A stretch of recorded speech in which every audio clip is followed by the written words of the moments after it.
Hello, everyone, and welcome to the FinTech Australia podcast.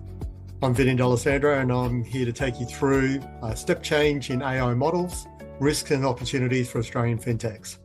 So I'd like to welcome our two podcast guests. So we've got Kat Lee from Reuben AI, and we've got Ravi Toor from Entersoft Security. So Kat, Ravi, welcome to the podcast. Thanks for having me. Excellent. So it's a really exciting time for the whole industry with regards to AI. We've seen some amazing change come over the last couple of years in terms of those frontier models and what capability they're bringing to the industry. But in particular, since about December, January, we've seen a real step change in what those frontier models are delivering. They're moving beyond chatbots and delivering real complex capability, including the ability to write code, use tools, run your whole work environment. So we'd love to hear from both of you about what does this step change mean for fintechs in practical terms? And Kat, we might start with you with Reuben AI.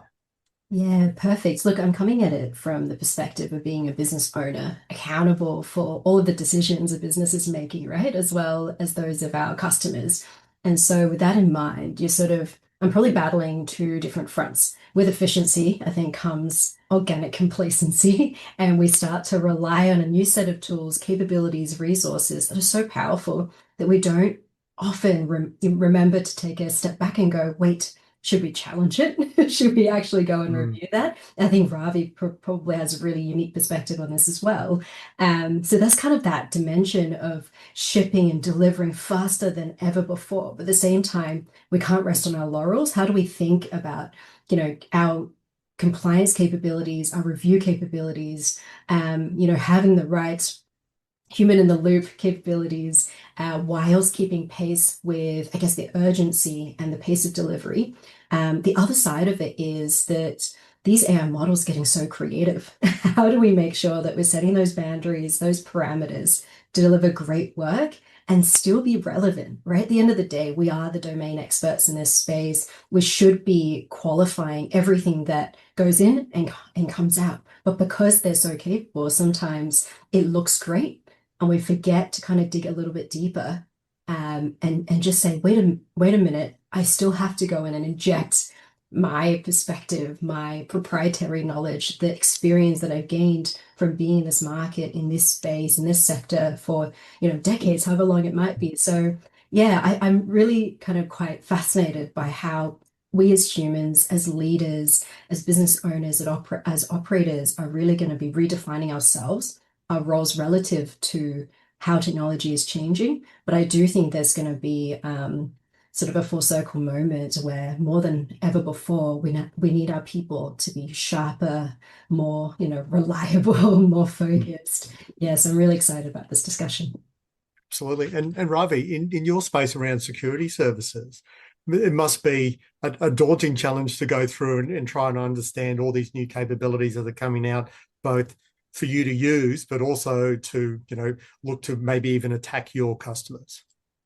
Yeah, absolutely. And from a security perspective, we've been using AI in some way, shape, or form, or what you would probably refer to as like machine learning for almost a decade, and the way we do security, Mm. and the AI that we're seeing today that is so commercialized is just a whole nother game, in terms of it's now opened up AI for to everyone, so you don't need to be technical to really use it. Which is fantastic, right? Because it's making everything so much easier. It's making those kind of, redundant tasks that, people had to do. You can automate those so much Mm. easier now. So from that perspective, it's fantastic. But you're absolutely right. From a security perspective, it's causing a lot of headaches.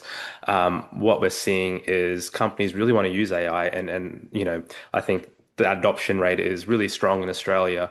But with them wanting to bring on AI tools for, whether that be, business processing or software development, or, just to help the business in general to sift through customer, the client data, or documents and stuff like Mm. that. they're kind of forgetting the good security hygiene practices. And what we're seeing is that, they bring in AI, not doing the security checks. So you're getting all these different avenues for attackers to come in. At the same time, attackers are using this just like everyone else. They're making their jobs so much more efficient with AI. So no longer do they have to spend days and days trying to do reconnaissance on organizations and vulnerabilities out there. They can just send out agentic AI agents, and that just kind of, pings an alert off when they found a vulnerability, and they can automate the entire attack process to, where human in the loop doesn't really need to be there until right at the end when they've got the data and they just need to, close it off. So we're seeing a rapid shift when it comes to security and how businesses have to, not just change, but kind of uplift themselves and make sure they're aware of all these attacks. The attacks that are happening are getting more unique. And the biggest shift I've seen is the time it takes from, a software vendor or a hardware vendor releasing a vulnerability to an attacker actually using it in the wild. So it used to be usually, a month, then it's dropped down to a week, and now it's only days, right? So once a company says, "Hey, we've got a vulnerability," using AI, attackers are already there in your system using it. So it's been rapid. Sure. And look, when we look at it at Profenso for our AI development, we've been able to take that security mindset and bring that into the software development lifecycle. So before we release code, we're doing our own internal checks. Now, one of the big things that we're starting to see is those, like you said, those automated attacks, those zero-day attacks, but also the supply chain attacks. Ravi, I'd love to get your views or maybe even explain to the audience, what do those supply chain attacks look like in terms of software development and open source software, and how can fintechs and other businesses protect themselves against that through their software development lifecycle? Yeah, absolutely. So supply chain attacks are simply the attackers are using software or hardware within your company supply chain. So any kind of third party vendors that you might have to, look for exploits and ways into your system. The most recent and probably the one that's been in the news the most has been the LMS Canvas breach, which is, affected almost all universities globally. And that was done through, a product that all universities utilize. They found a vulnerability within that organization software, and they were able to then branch out from that single organization to hundreds and hundreds of universities across the globe, effectively shutting down not just students' access to their content, but also the universities' access to their materials. And we're seeing that across all industries, not just education, but especially fintech, where we're seeing all kind of organizations are using similar product sets, and those product sets aren't really being vetted as they should be from a cybersecurity perspective, or we're taking the vendors word at mouth in terms of, hey, if the vendor says they're secure, they must be secure and we're all good. And what usually turns out to be the case is that those vendors haven't done their due diligence, and it's just a chain attack. It just takes one weakness in that chain to cripple the entire ecosystem.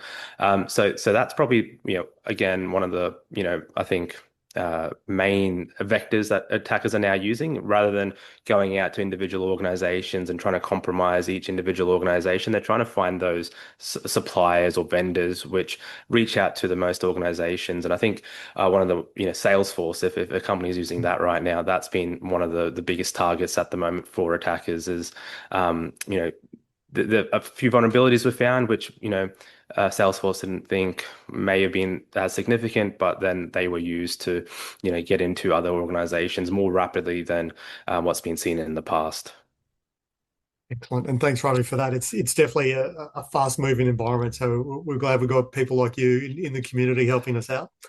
Kat, I'd love to get your thoughts on, first of all, maybe just describe a little bit of how you're using AI within Reuben AI, your business. Maybe talk about what your platforms look like, how you utilize it in the software development, product development space, but also using AI as part of your product. That's a growing capability that we're starting to see in fintechs. We've seen recently Cobble released their AI builder for their financial products. It's heavily embedded in Reuben. We'd love to hear what that journey's been like for you and your team. Yeah, I mean, the term AI native is sort of a little bit overblown, isn't it now? It's almost like the right to exist. You need to be AI enabled at the very least. And many of the new entrants, of course, are built on brand new technology. We're sort of testing and refining, smaller models, off frontier models, trying to figure out how we harness the power of generic models into specific use cases. So, the three key things on my mind is the lack of, I guess, non-linearity of product roadmaps now. We can do so many things at the same time and parallel a lot of different parts of our roadmap, which we previously couldn't do. The second is modularity. And I think that's increasingly important to kind of take a more widget-based approach to how we solve for problems to reduce the risk of cross-contamination if something goes wrong, particularly in highly regulated industries, financial services, right? And then the third part, I think, is a new kind of protocol for defining how we ship.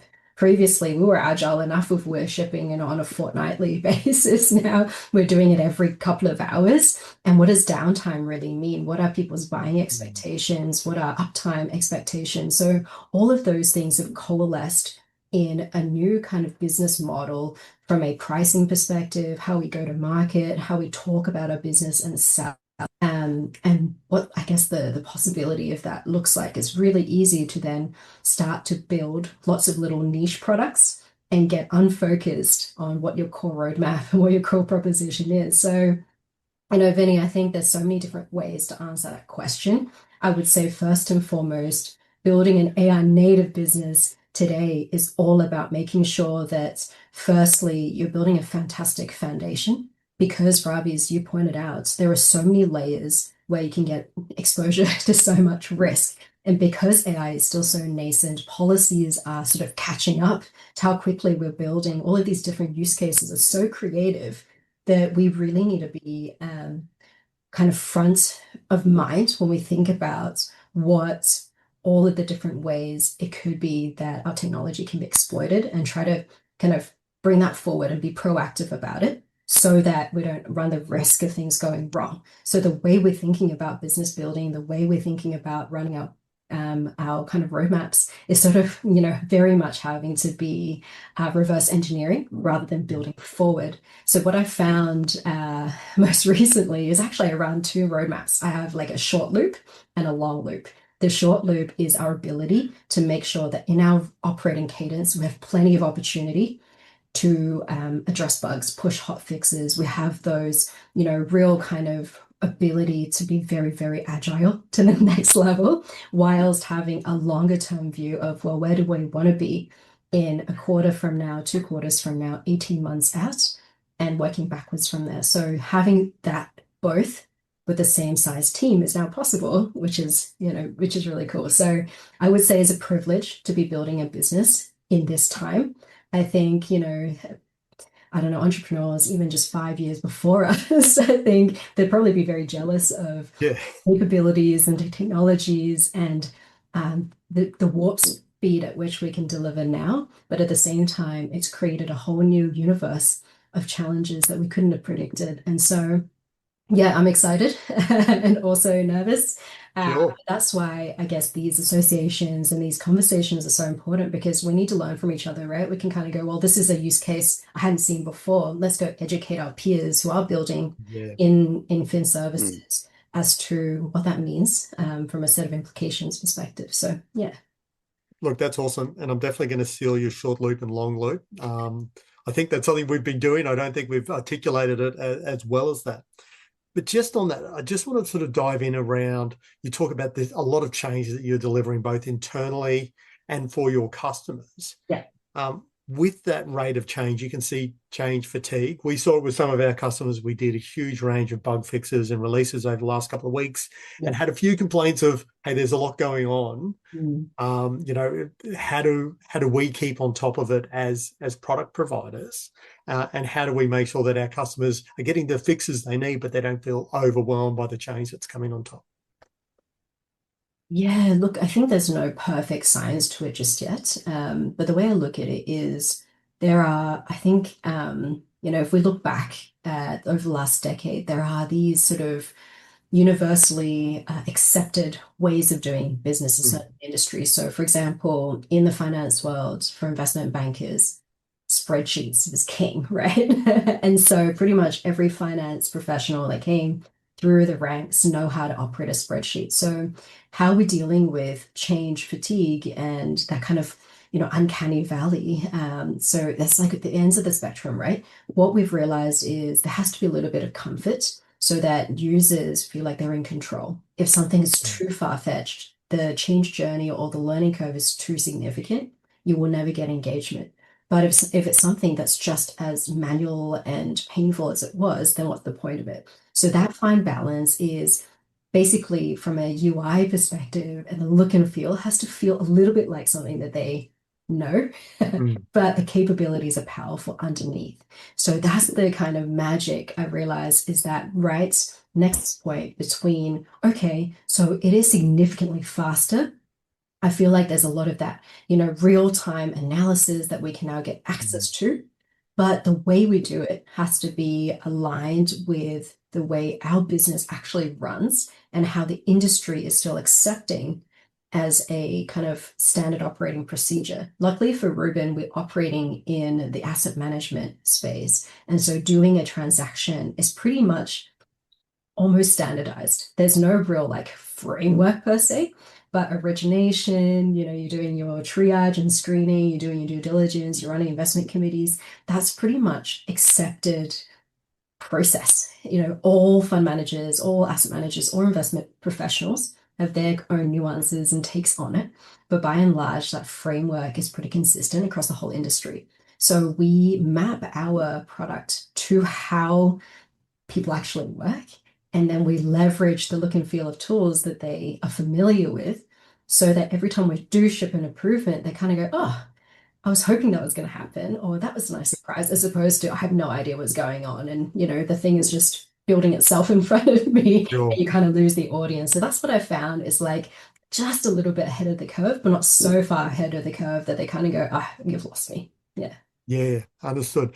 And Ravi, just in terms of you, no doubt you and your team are feeling that same rate of change, that cadence that's coming out with zero-day issues. How are you and your team dealing with that, and how do you take your customers on that journey as well?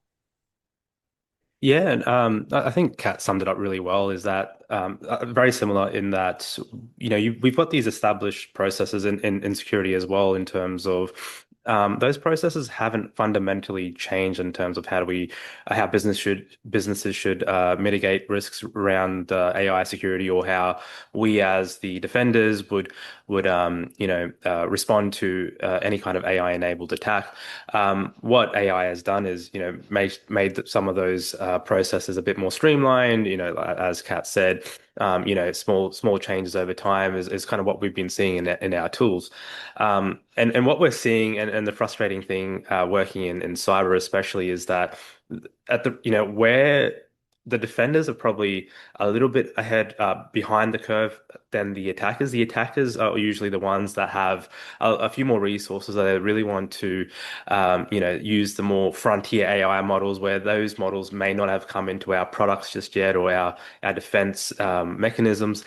So there's this constant battle between attackers and defenders where they're probably using technology that's one, two steps ahead of us, and then we're having to be a bit more reactive in terms of, all right, cool, there's a new attack today. It's probably going to be another new attack tomorrow. How do we actually counter that? And again, it just kind of has to go back to basics. If as long as we've got, what we tell customers, as long as you've got the right security in place, those fundamental securities in place, majority of the attacks are really just trying to automate those attacks that we've been seeing for years. It's just doing it at a scale and a pace that it's AI is just making almost impossible to keep up with unless you're also using AI.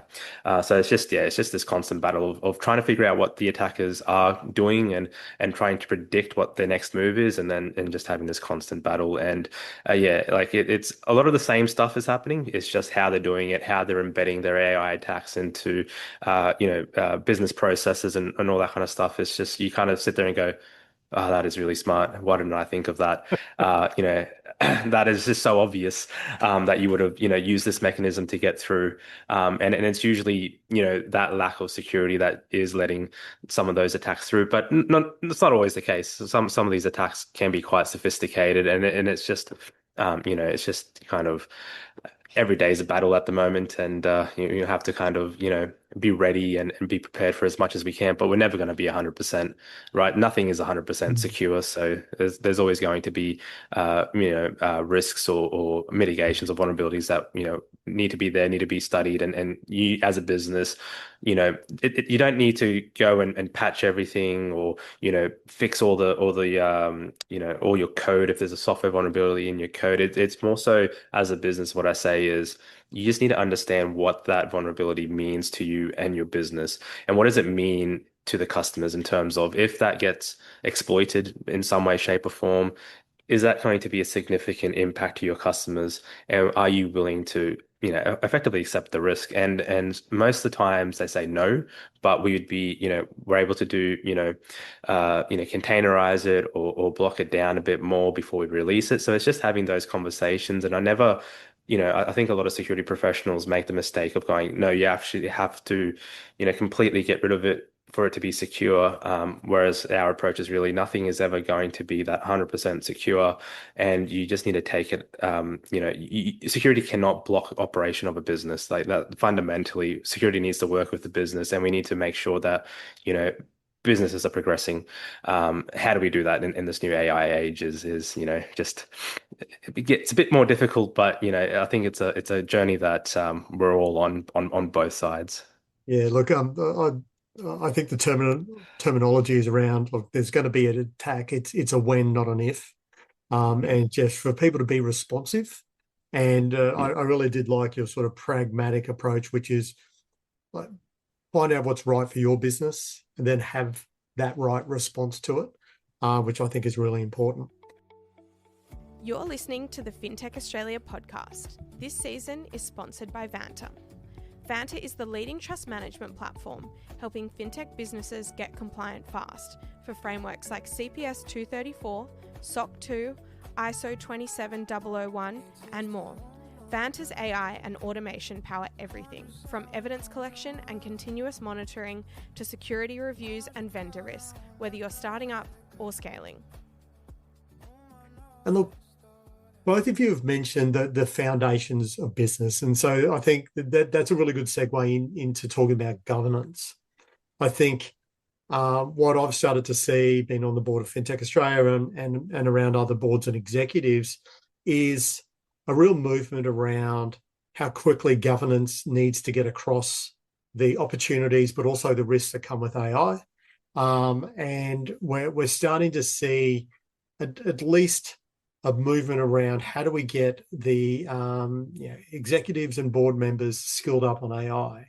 So I'd love to get your perspectives on what are some of the learnings you've had in your roles, and what would you like to pass on to those executives, to those board members, for them to think about governance and what it looks like in this new space? Yeah, maybe I'll take a first stab at this. We're sort of at a kind of a really interesting timing space right now, where we're at the intersection where the technology is outstripping our capability around developing protocols to control it and manage it. And at the same time, just like the big internet wave, we're at the next cusp. People talked about Web3, but that sort of acceptance of that versus where we are with AI is almost a whole other level. And so I think that big step changes come with it a massive cultural shift. And my thinking around this perspective really is boards and leadership teams need to be thinking about this as a whole of business culture re-implementation. Is sort of going, okay, we are in unprecedented times. How do we think about who we are as business leaders, operators, pioneers in many, many categories of new ways of doing business, new ways of understanding our customers, new access to data, and the ability to, to transact. So it's a very kind of really exciting, really cool time, but it is our responsibility as this generation of leadership teams to shepherd in better culture. And so the word that I have in my mind is resilience. I have, in the past, big companies, one of my strategic advisors actually had shared with me as I'm thinking about the culture of Reuben and what we're going to be as sort of like a unified ecosystem, I guess, community. I was reflecting back on Intel, for example, their kind of culture and the language they use. Nowhere is there, things around resilience, around learning from your mistakes, learning about, embracing ambiguity and going, okay, we have absolutely no idea what to do because things are moving so quickly. But actually, fundamentally, as a business, the DNA needs to be we keep trying, we keep learning. We can't have the big ego of knowing exactly what to do. But we as a group, as an entity, need to be able to think about disaster recovery, think about contingencies, think about, like strategy in a much more dynamic way. So yeah, I really think this is an opportunity for us to be better leaders, to kind of think outside of the box a little bit and think about culture and the types of talent we want to be bringing on board, how we're coaching and training the next generation of operators in our businesses to embrace, because the rate of change and the waves of new technology is just shortening. Those cycles are kind of closer together now, right? So how do we make sure that no one gets left out, that inclusivity is not just about where you're from, your background, your educational kind of context, but also, making sure we're taking everybody on the journey, because otherwise the gap between those that are in the know and those that aren't will just get seismic. And I think that could break our society. So that's something that's been really on my mind, a bit philosophical, but also, from an on the ground perspective, how do we close the gap? Yeah, look, we've definitely seen a similar thing in our space where the businesses that are struggling to bring on AI, they haven't had that experimental mindset. It has been big waterfall projects that have known outcomes, and any deviation from that path is challenging for businesses like that. So being able to deal with that ambiguity, which I think was a great word that AI can bring you, where you need to experiment, things aren't always going to work perfectly, and then being able to acknowledge, accept that, and then deal with those issues as they arise and opportunities. So Ravi, love to get your thoughts around governance as well in this space. Yeah, absolutely. I think Kat used the a perfect word, resilience, and I think that's what we tell boards all the time is a lot of companies that we're seeing are over-reliant on certifications or certificates like ISO or SOC 2 is very popular at the moment, and basically they say, "Well, we're compliant, therefore we're good, right?"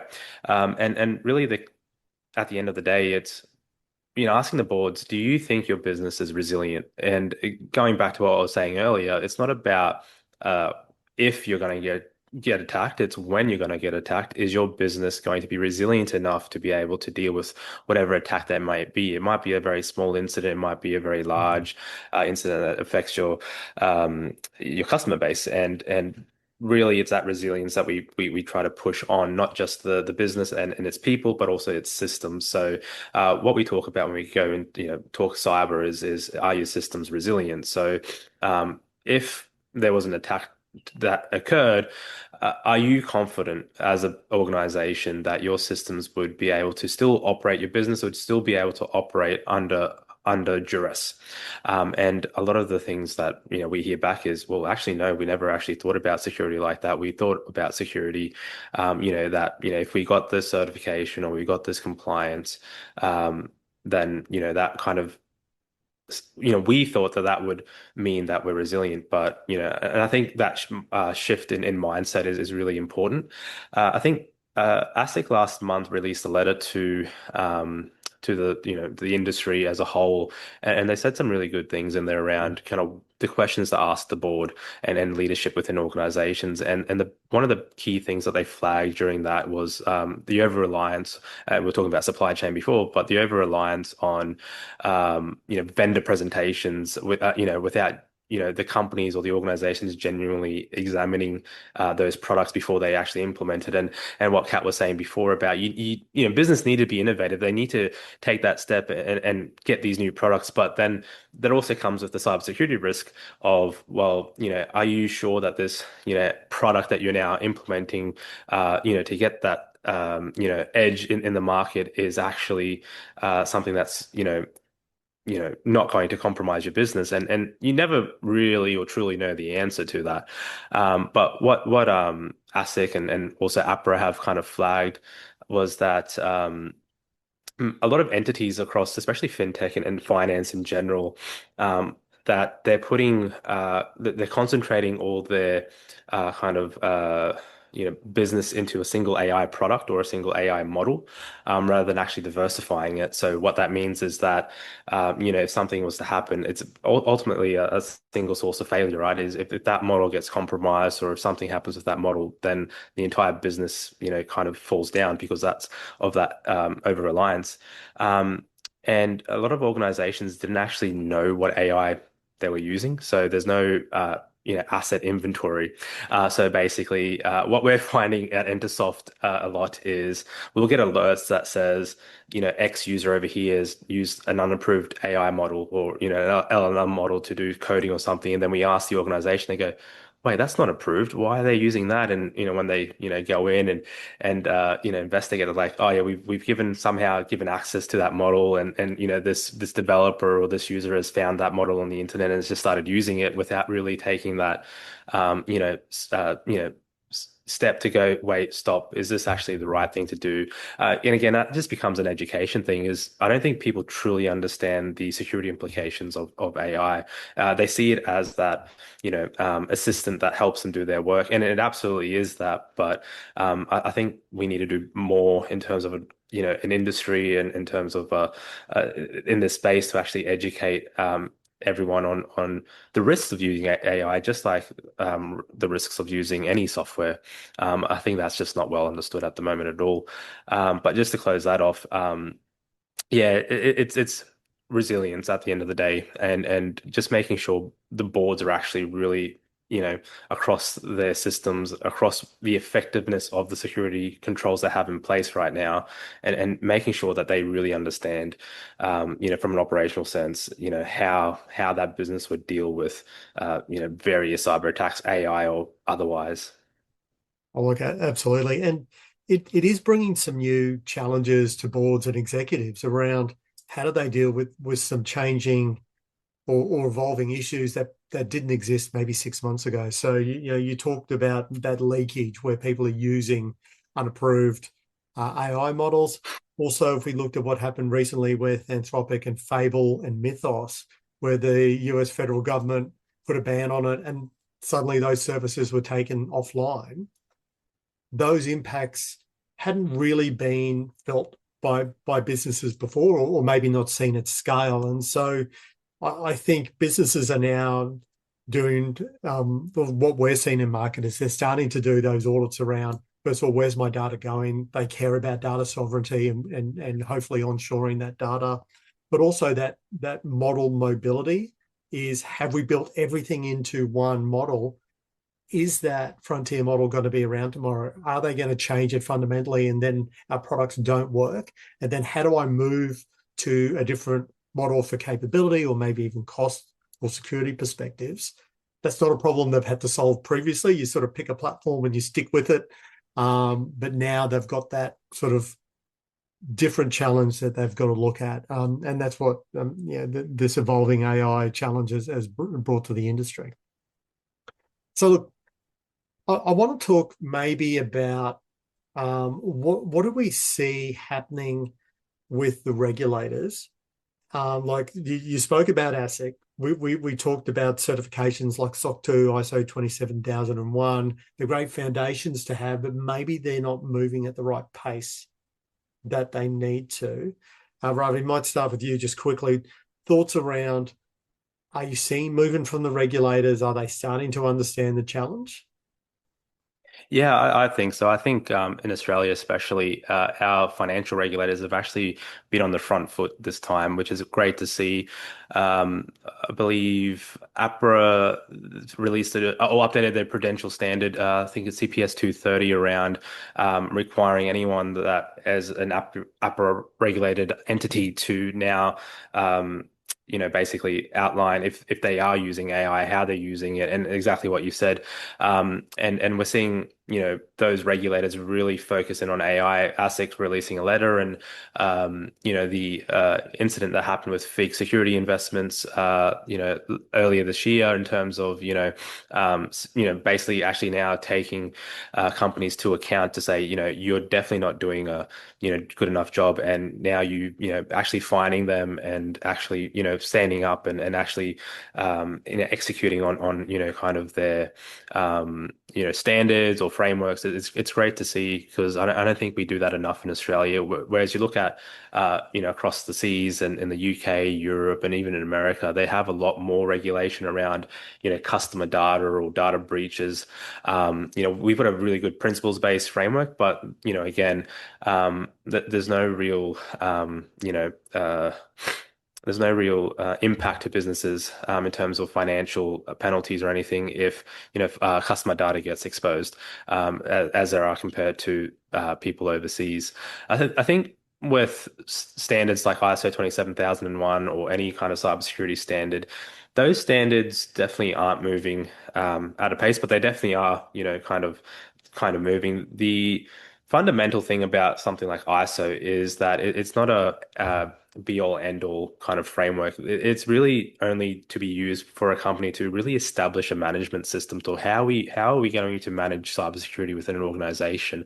And I think it does a great job at that. But I think, again, like I was saying, people use that as kind of the coverage. And again, what we're seeing from a cyber insurance perspective, which is a really interesting shift over the last couple of years, is that most cyber insurers actually don't consider ISO 27001 in their if someone was to claim a breach, and they said, well, we had ISO 27001, most of the cyber, security insurance providers say that's not good enough. We want to see, what you're doing. We actually want evidence and proof that, what you've said you're doing is actually what's being done, and you're actually effectively mitigating those attacks, or, actually effectively implementing those technical controls that you said you are.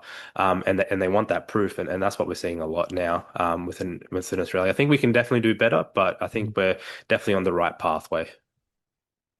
Fantastic. And Kat, as a product provider in a heavily regulated space, what does that mean for your team and your business as you start to develop and release these products into market? Oh, sorry, Kat. Yeah, besides putting our arms around this alphabet soup of acronyms of things that we need to care about, right? From GDPR to DORA to whatever. Besides that, and really, like Ravi said, it's not just those high-level frameworks and cadences of reviews, is much more the last mile. I think that's where regulators are heading. We're seeing much more of, the matrix of, okay, we now have this big headline AI piece of legislation, say in the EU. We have the EU AI Act, for example, as like a big governing kind of framework, right? And then individual markets, individual jurisdictions are then thinking about how that impacts them on a, market level, but also at the sector level. So we're going to start to see much more specific, I think, behavioral sort of changes that will have to come as a result of embedding, high-level generic AI protocols into very niche verticals. So I'm sure that that's going to be massively governed, particularly in the medical bio spaces. The fin services, fintech will probably be the next cascade, right? Because you're dealing with people's money, you're dealing with very kind of sensitive decisions. So that's what I'm anticipating, is that we'll go past the middle ground of, oh, let's have a bunch of consultations, let's think about what people kind of want and get inputs from leaders, business leaders, of course, that's going to happen.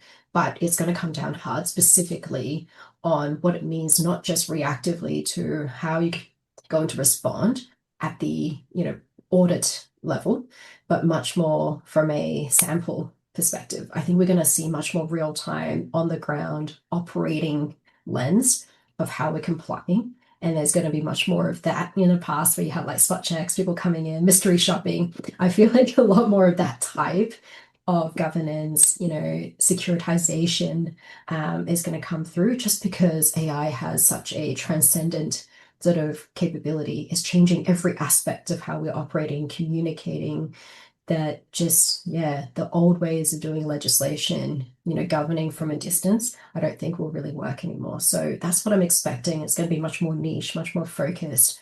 And these pieces of legislation are going to be led by the practitioners in each of those kind of quite a bit more discrete verticals, I'd say. Yeah. Awesome. And look, would love to get your thoughts just to round out the conversation around what does the next 12 to 18 months look like? I know we've had a pretty disrupted last 18 months, and I know myself, I'm struggling to think, well, what's going to happen next month, let alone 6, 12, 18 months into the future. But maybe if you can look at it from a perspective of we've got this new evolving AI capability, how do fintechs in Australia start to leverage this even more? And what does that adoption look like for businesses moving into the future? So Ravi, we might kick off with you. Yeah, I think just in general, I think what we're seeing is, or what we'll see in the next 18 months from an AI perspective is that we'll see a lot more models on the market. What I'm seeing, especially in kind of using cybersecurity tools, is that a lot of the open source models now that people can now host themselves and on their own infrastructure are actually becoming very capable and almost to the same level as your Anthropics or your ChatGPT type models. So I think we're going to be seeing a lot more companies not just utilizing AI models, from these major companies, but then standing up their own and doing very specific tasks with them. And I think that is absolutely the right approach. And I think a lot of security vendors are, going down that path as well. Yes, a lot of security vendors are integrating, large LLMs, Anthropic and ChatGPT or OpenAI models into their products. But yeah, a lot are actually now really focusing on that niche aspect of certain issues and trying to solve those with more specialized AI tools. I think again from just a business perspective of the 18 months, I think it's just going to be that, trying to get out there that, it's really at the end of the day comes down to basic security hygiene that really needs to be implemented across the business. And as long as you've got that strong foundation of cybersecurity, majority of what we're seeing, majority of what we are predicting in the next 18 months, I think, you'll have quite a good chance to be resilient against that. Unfortunately, on the kind of more dark side of cyber and the the attackers or the advanced persistent threats, what we're seeing is that they're just getting more and more creative with how they use AI, and the turnaround times between vulnerabilities being exposed or made public to them actually being exploited is significantly decreasing. And I think over the next 18 months, we'll go from, a day or two turnaround times to a few hours, if not minutes, is the prediction. So again, it's just getting faster and faster and faster in terms of the attackers, getting out there, getting into your systems, and then from a defense side, yeah, just us having to respond and be a bit more vigilant in how attackers are using it.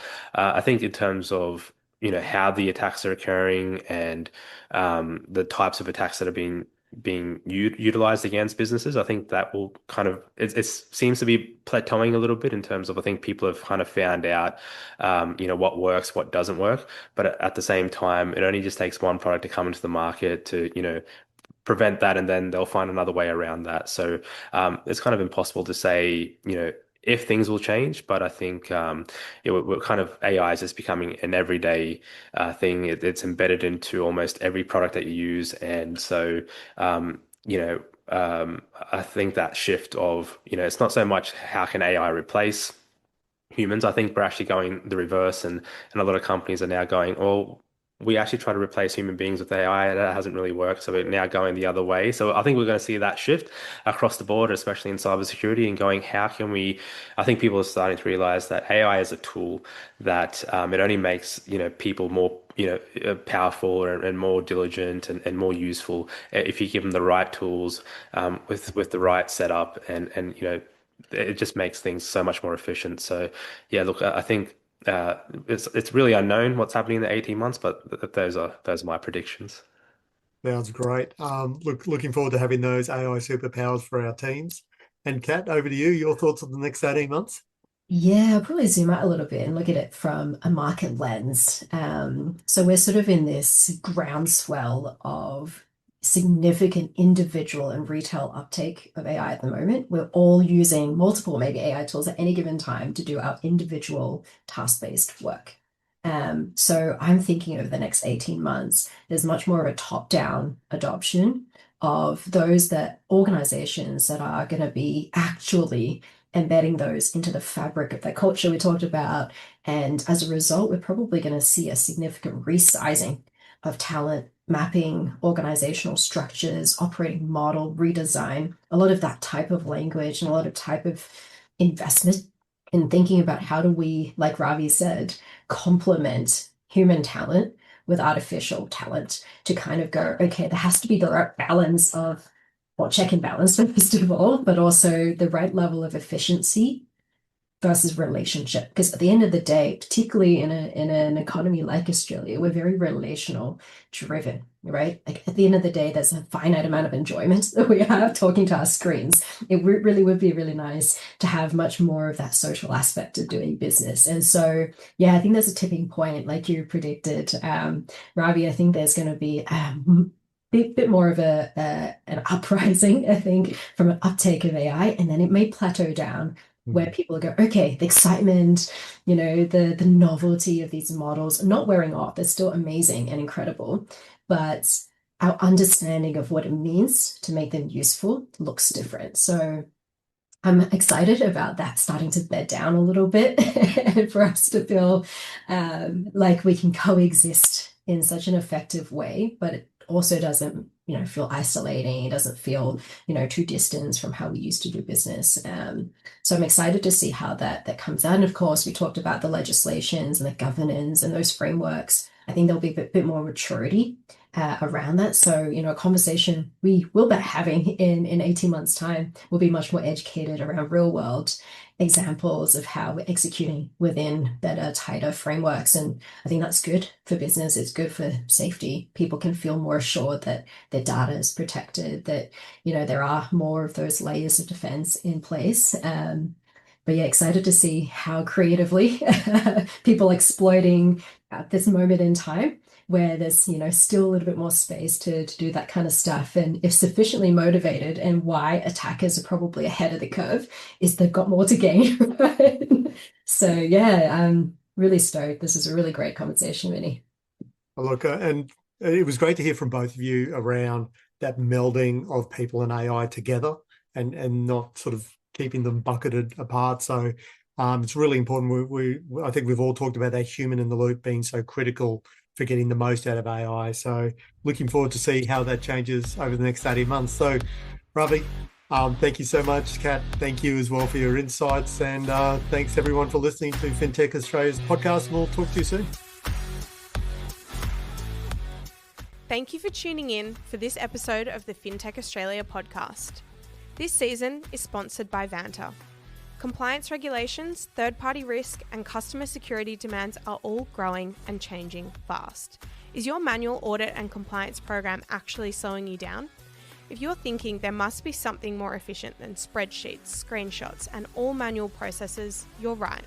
Audits and compliance can be so much easier, while strengthening your security posture and actually driving revenue for your business. Vanta's trust management platform automates key areas of your certification program, including compliance, internal and third-party risk, and customer trust, and streamlines the way you gather and manage information. And the impact is real. The recent IDC analysis found that compliance teams using Vanta are 129% more productive. So you get more time and energy to focus on strengthening your security posture and protecting your business. Vanta. Continuous compliance. How much easier trust can be. Go to vanta.com/FinTech Australia podcast to get started.